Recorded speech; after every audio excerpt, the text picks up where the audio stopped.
Shalom sa inyong lahat.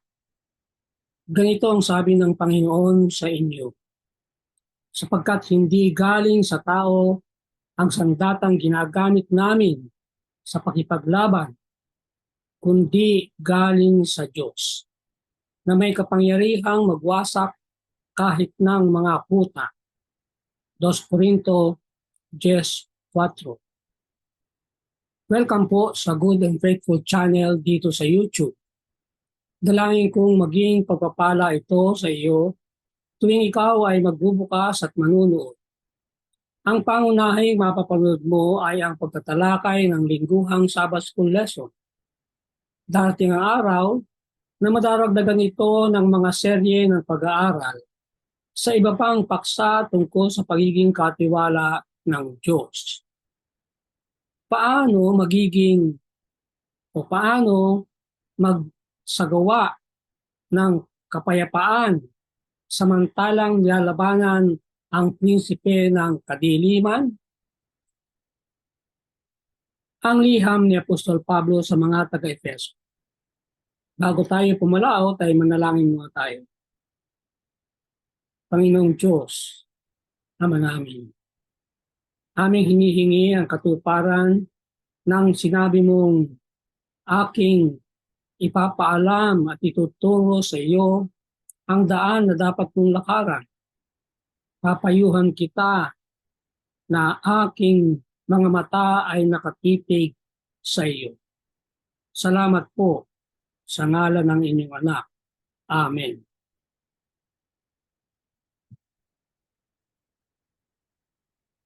Nasa 13 leksyon na tayo at ang pamagat ay nagsasagawa ng kapayapaan. Ang ating susing talata, Efeso 6:16 at 17. Higit sa lahat, kunin ninyo ang kalasag ng pananampalataya. Sa pamagitan nito ay maapula ninyo ang mga nag-aapoy na palaso ng masama. Tanggapin din ninyo ang helmet ng kaligtasan at ang tabak ng Espiritu na siyang salita ng Diyos. Mapapansin ninyo na hinighlight ko ang mga katagang all circumstances. Sa lahat ng panahon, walang dapat na pagkakataong hindi natin suot ang kalasag, baluti ng Diyos. Narito ang balangkas ng diksyon. Ang una ay ang ating pasimulang salita. Nilagyan ko ng prologo. At ang tatlong pagkakahati ay una, ang sinturon at baluting pandigdig. Ikalawa, panyapa. Ang iglesia ay nagsasagawa ng kapayapaan. At ang ikatlo, ang kalasag, helmet, at tabak. Tatapusin natin ito sa pamagitan ng epilogo at ang pangwakas na salita. Panimulang salita. Sa Efeso, ang dakilang misyonerong apostol ay inilarawan sa diwa ang isang napakalaking army, ang iglesia, na dumadalaw sa tinggalan ng mga armas at nagsusuot ng makalangit na panupilya, ang Gregong termino para sa lubos at ulo hanggang daliri ng paa na baluti. Naglalaman ang tinggalan ng mga armas ng Diyos ng sapat na pinakamagagaling na armas para sa bawat kawal sa kanyang army upang gamitan ng bakal ng hilaga mula sa taas hanggang daliri ng paa, habang sila'y nag-aandang humayo upang magsagawa ng kapayapaan sa kanyang pangalan. Ano ba ang kahulugan nitong bakal ng hilaga, northern steel? Bakit ito ginamit ni Pablo? Meron sigurong malaking kahulugan ito. Kinuha ito ni Pablo mula sa Jeremias 15:12. Sinasabi rin sa Ingles, shall iron break the northern iron and the steel. So dalawang uri ng bakal ang pinag-uusapan nito. Sabi ay bababasag ba ng sino mang bakal ang bakal na mula sa hilaga at ang tanso. Siyempre, kita kagad natin dito na mas matibay ang bakal sa hilaga. Eh sino ba yung bakal sa hilaga? Sabi sa bersyon ng Magandang Biblia, Magandang Balita Biblia, walang makakabali sa bakal, lalo na kung ang bakal ay mula sa hilaga sapagkat ito'y hinaluan ng tanso. Ang konteksto ng Jeremias 15 ay sa talatang 1 hanggang 9, apat na kapahamakan para sa Huda ang sinasabi ng Panginoon. Pagdating sa talatang 10, dumaing si Jeremias. Ang sabi niya, napakahirap ng kalagayan ko. Bakit pa ba ako isinilang sa daigdig na ito? Hirap nga naman ng susuungin niya sa pagkakatawag sa kanya ng Panginoon. Apat yung nakabanta sa Huda na parusa. Ngunit pagdating sa talatang 11 hanggang 14, ay nangako ang Panginoon na tutulong sa mga nalabi.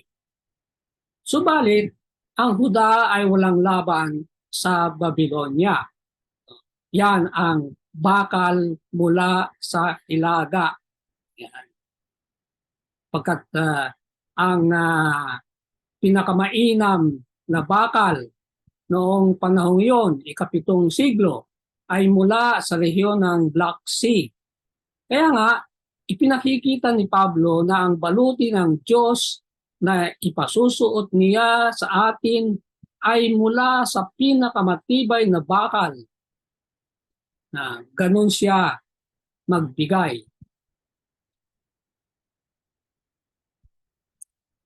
Ang ating prologo, ang iglesia isang pinag-isang army. Ang Efeso 6:10 hanggang 20 ay pangunahing pinatutungkulan ang kaparting pagpaglaban ng iglesia kontra sa masama. Una, ang nag-iisang Kristiyanong mandirigma ay nakikipaglaban sa mga kaaway ng kadiliman ay magiging kakatwa. So sinasabi rito na hindi pwede ang nag-iisang mandirigma. Kaya nga, ang sinasabi dito ay iglesia, church shared battle against evil. Meron pang ikalawa. Sinasabi dito, tinatawag ang pansin ang Kristiyanong kapatiran sa kanyang panawagan upang manalangin. Sabi dito ay para sa lahat ng mga banal. Talagang hindi kanya-kanya. Sa pakipagbaka ay dapat na nagdadalanginan. At meron pang ikatlo, naglalagay sa mga kapangyarihan ng masama laban sa iglesia, hindi ang individual na mananampalataya. Nakita natin yan sa Efeso 3:10. Kaya nga, dito, dinidiin na hindi dapat tayong nag-iisa sa pakipaglaban, magkakasamang nakikipaglaban. Ito ay isang church effort, isang army. Unang pagkakahati, ang sinturon at baluting pandibdib. Efeso 6:14. Kaya tumindig kayo na ang inyong mga baywang ay nabibigkisan ng katotohanan na suot ang baluti ng katwiran. So titingnan natin ang unang bahagi, dalawang bahagi ng baluti, armor. Ang pangailangan ng sinturon. Ang matanda at maluluwag na damit ay kinakailangan nakatali sa baywang bago ang labanan. Siyempre, pagka maluwag ang damit mo, masasabit-sabit pa yan sa paglaban. Kaya napakahalaga ng sinturon. Nagpapasimula sa balat na sinturong pangmilitar na may pandekораsyong plaka at hebilya. Mula sa sinturon ay nakasabit ang mga katag na tali na natatakpan o nababalutan ng metal kasama ang buo-buo sa isang apron.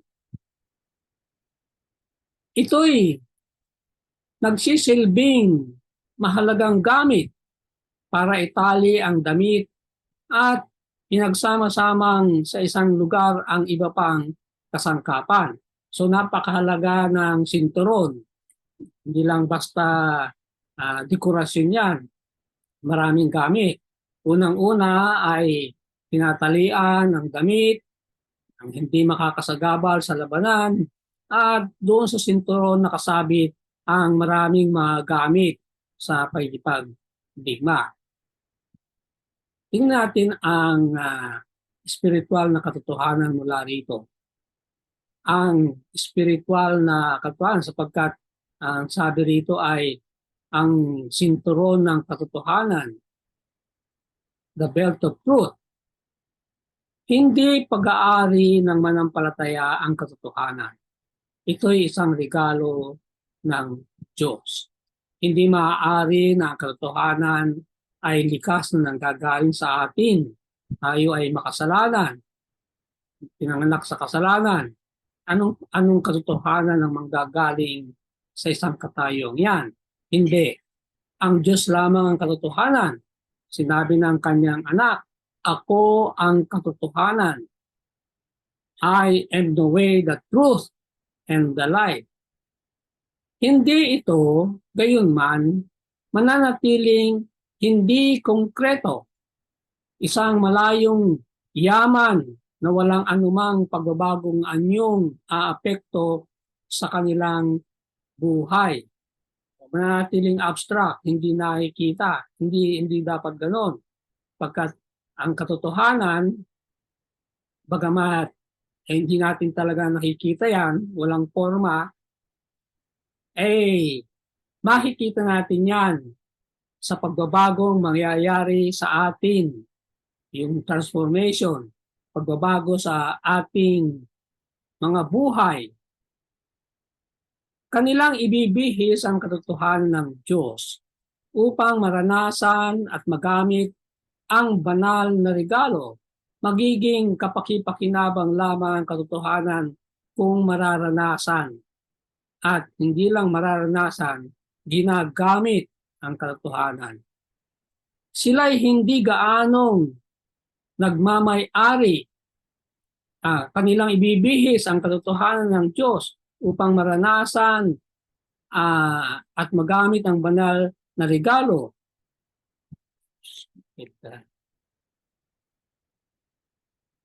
Ang huling bahagi, sila'y hindi gaanong nagmamay-ari ng katotohanan ng Diyos, gaya ng ang katotohanan ng Diyos ay nagmamay-ari at mag-iingat sa kanila. So dalawang ang function ng katotohanan. Siya ang magmamay-ari sa atin. Regalo nga ng Diyos hindi atin. At iingatan tayo ng katotohanan. Ang sabi ng banal na kasulatan ay, the truth shall set you free. Palalayain tayo ng katotohanan. Yung ikalawa, ang pangangailangan ng baluti ng dibdib, yung breastplate. Ang baluti ng katawan ay gawa sa maliliit at kabit-kabit na argolyang bakal o kaya magkakasanib na tansong kaliskis o kaya pira-pirasong bakal na pinagsama-sama. Yan ang breastplate.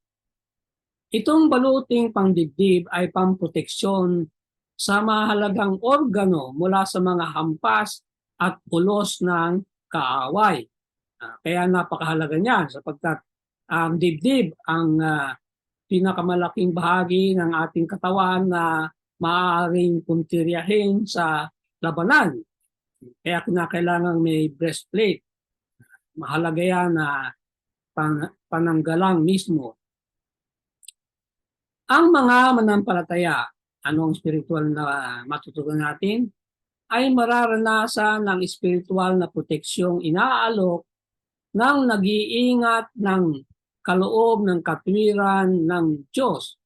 Tandaan natin, ang labanan ay spiritual. Ang panglaban ay spiritual. At ayan ay ang katwiran ni Kristo. Kaya nga, breastplate of righteousness tawag. Sa Efeso, ang katwiran ay nauugnay sa kabanalan, kabutihan, at katotohanan. Iniisip ito bilang kalidad ng pagtatratong makatarungan at mabuti sa iba, lalo na sa kapwa-kaanib ng iglesia.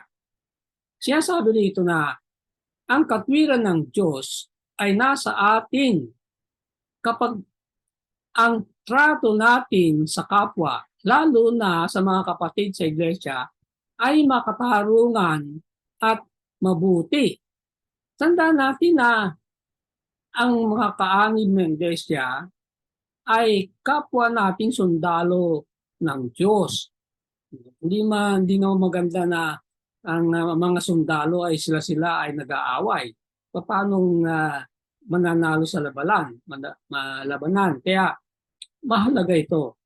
Ang katwiran ay nagsasabi tungkol sa kabanalan, kabutihan at katotohanan. At ang yan ay makikita kapag tinatrato natin dalawa. Una, makatarungang trato. Ikalawa, mabuting trato. Hindi lang sa mga kapatid, sa iba, sabi rito. Ikalawang pagkakahati. Yung panyapa.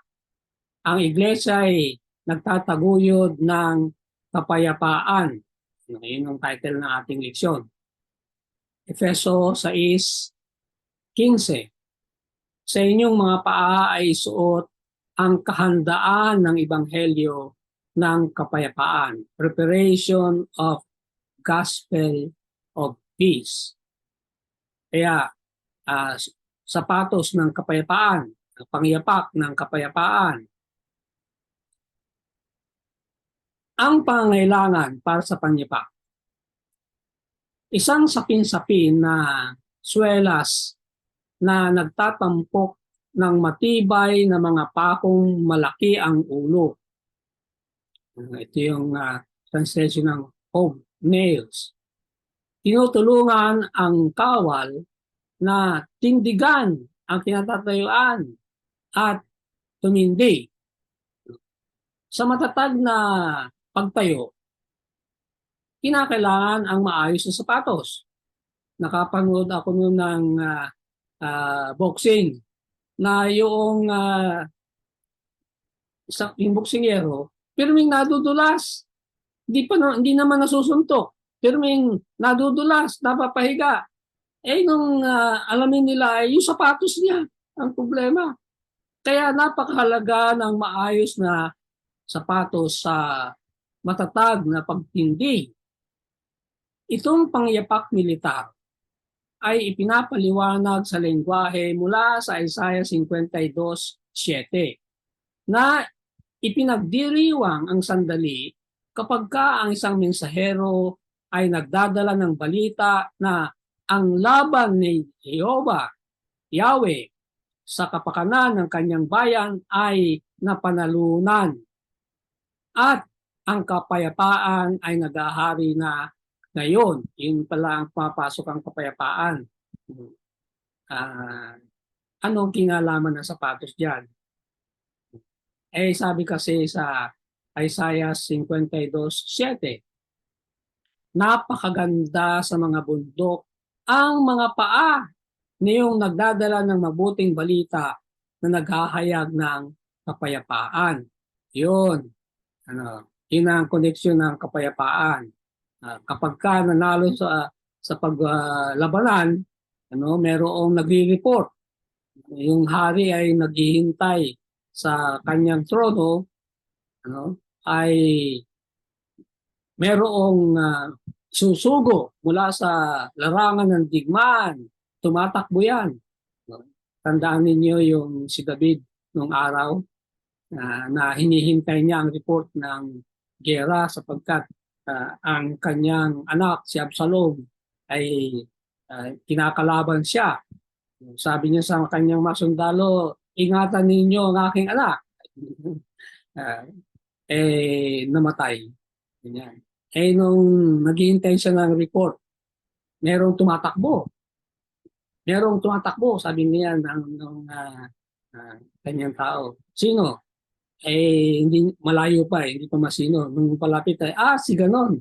Nakita na nila sa paraan ng pagtakbo. Yung pala, hindi siya ang magre-report. May inutusan. Hiniling niya na siya ang mag-report. Sabi nung commander, wala ka namang i-report. Nagpilit, sige, takbo ka. Takbo siya, ay matuloy siya tumakbo. Nalagpasan niya yung mag-report. Nung tinatanong ni David ay hindi niya masabi ko anong nangyari. Sabi ni David, tumabi ka. Kasi sabi nung sundalong ni David ay, meron pa isang tumatakbo. Yun yung may report talaga. Ganyan. Kaya napakaganda sa bundok ng paa yung nagdadala ng mabuting balita. Kasi pag nanalo kapayapaan, palawakin natin yan. Ang kapayapaan ay gawain ni Kristo. Ating kapayapaan. Siya ang ating kapayapaan. Siya na nangangaral ng kapayapaan sa inyo na malayo at kapayapaan sa mga malapit. Inaakit ng magkasama ang Huda at Hintil sa isang bagong sangkatauhan. Dati kasi ang Hudyo at Hintil ay magkaaway. Ngayon, magkasama na sila sa katawan ni Kristo, ang Iglesia. Iisa na sila. Wala nang Hudyo o Hintil man. Meron na silang kapayapaan. Yan.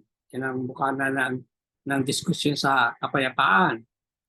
Sa pagpapanatiling buhay ang Ebanghelyong kwento ng pagliligtas ni Kristo at ang kanyang malikhaing gawa ng kapayapaan ay magsasapatos ang mga manampalataya at tumatayong handa na para sa labanan. Mahalaga nga ang sapatos sa labanan. Pero sinasabi rito, ang kahulugan ng nakasuot ng sapatos ay pinanatiling buhay ang istorya ng Ebanghelyo. Ano ba yung istorya ng Ebanghelyo? Ay hindi ba yun yung kaligtasan ni Kristo Jesus dahil sa kanyang kamatayan sa krus? Yun ay pag tinanggap ng tao ay meron silang buhay na walang hanggan. Kaya mabuting balita. Ganyan. So, pag ang kahulugan ng pagsuot ng sapatos ay pagkikwento yan. Pagka kinikwento natin o isineshare natin ang kwento ng Ebanghelyo at tinanggap ng tao yung inaalok na kaligtasan, hindi ba magkakaroon sila ng kapayapaan? Yon ang koneksyon. Ang iglesia ay magsasagawa ng kapayapaan, wage peace, sa pamagitan ng paggamit ng Ebanghelyong kagamitan ng Kristiyanong bertud, ano yung mayon? Kababaang loob, pagtitiis, pagpapatawad at iba pa. At mga gawi, ano yun? Panalangin, pagsamba. Sa gayong mga kilos at pamamaraan, nakaturo ang dakilang panukala ng Diyos upang pag-isahin ang lahat ng mabagay kay Kristo Jesus. No, inang purpose ng Ebanghelyo. Pag-isahin ang lahat ng tao sa isang katawan ng Panginoong Jesus. Kaligtasan niyan ang ibig sabihin. Kaya nga, sa gayong mga kilos, such act, ano yun? Humility, patience, forgiveness, prayer, worship, ay yon ay magtuturo sa tao ng kaligtasan na pag tinanggap nila ay magiging isa sila. Kakaroon ng isa. Yun yung unify all things in Christ. Ang pakikipagbaka sa kadiliman, ang pagdadala ng liwanag ng katotohanan. Yun ang ibig sabihin niyan. Ang kalaban natin ay kadiliman. Paano natin lalabanan ng kadiliman? Dadalhin natin ang liwanag. Kasi ang liwanag ay antithesis ng kadiliman. Tinatawagan ang mga taong nasa kadiliman na lumabas. Di ba? Sa Three Angels message, come out. Sa pamagitan ng pagtanggap ng ebanghelyo ng Diyos, ang walang ibang hanggang ebanghelyo na masusumpungan sa pabalitan ng tatlong sinugong anghel. Ang tagumpay nito ay magwawasak sa kaharian ng kadiliman. Mawawala yan. Kasi may liwanag darating. Kaya ang iglesia ay magsasagawa ng kapayapaan. Ang waging peace ay kabaliktaran ng waging war. Dinadala natin ang kapayapaan sa mga alipin ng kadiliman upang sirain ang kanyang kaharian. Yan ang pagipagbaka ng iglesia. Ikatlong pagkakahati. Ang kalasag, ang helmet at tabak. Efeso 6:16 at 17. Kasama ng lahat ng mga ito, taglayin ninyo ang kalasag ng pananampalataya na sa pamagitan nito ay inyong masusugpo ang mga nag-aapoy na palaso ng masama. At taglayin ninyo ang helmet ng kaligtasan at ang tabak ng Espiritu na siyang salita ng Diyos. Isa-isa natin itong huling tatlo. Ang pangangailangan ng kalasag. Ang kalasag ay ang malaki at hugis rektangulong kalasag ng isang Romanong legionaryo. Legionaryo. Ito ay pangkat ng mga sundalo na train sila, mga professional soldier ito. Gawa sa kahoy at binalutan ng katag. Ang mga gilid nito ay kurbadong panloob upang pangdepensa laban sa mga atake mula sa tagiliran. Kapag naibabad sa tubig, ang mga kalasag ay maaapula ang nag-aapoy na palaso.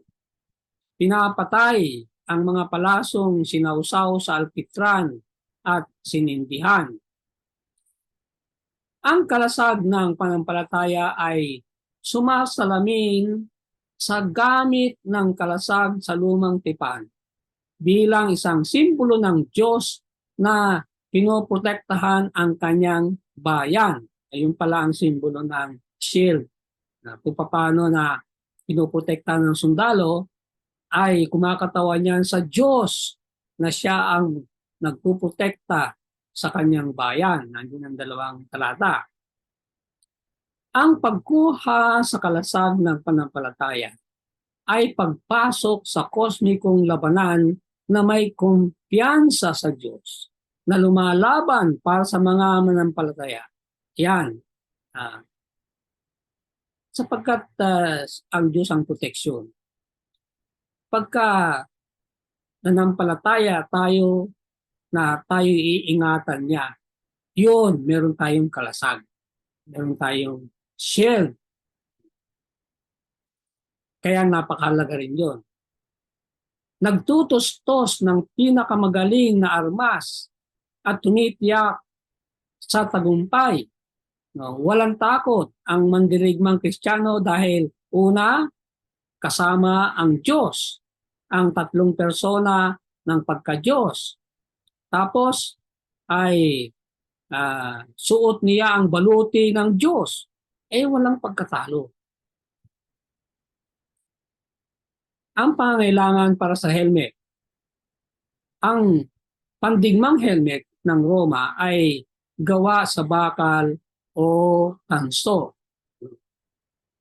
Sa hugis mangkok na pumoprotekta sa ulo ay nagdaragdag ng isang plaka sa likod upang depensahan ang leeg, tenga at ang buto ng kilay at ang mga pisngi. Ano ang spiritual na kahulugan niyan? Nabigyan ng kinakailangang proteksyon, inilaan ng helmet, ang helmet ng kaligtasan. So, nakakonekte yan sa kaligtasan. Kita kagad natin yan sapagkat ang pinoprotektahan niya ang ulo. Pag tinamaan ka sa ulo, patay ka kagad. Ganyan. Kaya napakahalaga niyan. Kaya naprotektahan mo ang kaligtasan. Ay sumisimbolo sa kasalukuyang kaligtasan na nararanasan ng mga manampalataya sa pagkakaisa kasama ang muling nabuhay, umakyat at dinakilang Kristo. Natural na kaligtasan ay sa ginawa ng Panginoong Jesucristo. Kaya yung helmet ng kaligtasan ay patungkol kay Kristo Jesus. Ang isuot ang helmet ng kaligtasan ay nangangahulugang tinatanggihan ang takot sa mga kapangyarihang espiritual na karaniwan sa panahong yun. At sa halip ay magtiwala sa sukdulang kapangyarihan ni Kristo. Siya lamang ang kapangyarihan ng kaligtasan dahilan sa kanyang kamatayan sa krus. Yun namang tabak. Anong pangangailangan ito? Tumutukoy sa maigsi at may dalawang talim na tabak ng Romanong lehyonaryo. Ang karaniwang taktika sa labanan ay ihagis ang dalawang sibat. Hindi ito binanggit ni Pablo. At pagkatapos ay bubunutin ang tabak at lumulusob at ginagamit ang maiksing tabak sa isang pag-ulos na kilos. Yan, sinasaksak. Yan. Pero dalawang talim yan. Kaya napakagaling na pantusok yan. Doble ang talim. Ang tabak ng manampalataya ay ang tabak ng Espiritu dahil ito'y ibinibigay ng Espiritu, isang armas na kinikilala bilang ang salita ng Diyos. Yan. Yan ang kahulugan ng tabak, ang salita ng Diyos. Kaya nga, sword of the Spirit. Bakit? Ang salita ng Diyos ay akda ng banal na Espiritu. Siya ang author ng Biblia. Ang salita ng Diyos bilang ang nangungunang armas sa labanan kontra sa masama. Kita natin ito sa Panginoon Jesus. Ito lamang ang armas na pang-atake. Lahat ng iba ay pang-depensa lamang. At ito ang pang-atake ni Jesus kay Satanas sa ilang. Sabi niya, nasusulat ang tabak na ginamit niya sa pagpas ng mga kasinungalingan ng demonyo. Ang salita ng Diyos kung gayon ay tumutukoy sa malawak na pangako ng Ebanghelyo sa ating masumpungan sa banal na kasulatan. Yung ating epilogo. Ang pagtawag ng Diyos sa panalangin ay isang karaniwang practice sa matandang larangan ng labanan. Una, taimtim, nagpupumilit, at matiyagang panalangin para sa lahat ng mga banal. Efeso 6:18. Ang mga sundalo ng Diyos ay prayer warriors yan na nagdadalinginan sa isa't isa habang magkakasamang nakikipaghamok sa digmaan ng buhay sa ang malaking tunggalian. Upang maging matagumpay sa labanan, kailangan itong ugaliin ang pagdidepende sa Diyos sa pamagitan ng panalangin kinasihan ng Espiritu. Pasok na naman ng banal na Espiritu. Pagkat hindi tayo talaga maalam manalangin, kailangan tayo nanalangin sa pangunguna ng banal na Espiritu. Ikalawa, at para rin sa akin. So, una, para sa isa't isa, nanalangin para sa kapwa sundalo. Pero sabi ni Pablo, isama niyo ako sa panalangin. Latang 9. Ano ang kanyang pangailangan? Upang kalooban siya ng tamang mensahe, una, sa tamang panahon, dalawa, inihahatid sa tamang paraan, ikatlo, at pinatutungkulan ang isang napakahalagang paksa, apat, kung malaki ang pangailangan niya sa panalangin. Ganon din tayo, mga kapatid. Idalangin natin ang ating pastor sa iglesia na nakasign sa atin, pastor sa distrito. Kinakailangan niya, malaki ang pangailangan niya. Kuminsan ay ang inaasahan natin ay idadalangin tayo ng ating mga district pastor or church pastor. Na yan ang duty niya. Pero hindi natin naintindihan na sila ay nangangailangan din ng ating panalangin. Kaya idadalangin din natin siya. Katulad ng hinihiling ni Pablo. Huling salita. Kaya ang kawal ni Kristo ay dapat kumilos na magkakatugma, harmony. Sila lamang ay hindi dapat itinatangi. No? Walang dapat magsabing ako lang.